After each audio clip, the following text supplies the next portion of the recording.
So hi guys, you're welcome back to our channel today.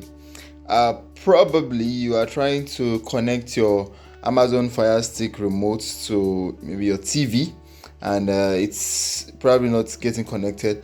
I feel one of the easiest things to do is to just connect your Fire Stick device to the TV first, and as soon as you have connected it to your TV, it pretty much serves both as the Fire Stick remote and your TV remote.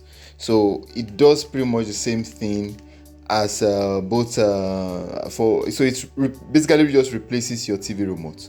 So the one suggestion I would give is to just make sure your device is connected to your TV, and then you can have this work as your TV remote and use it for pretty much anything.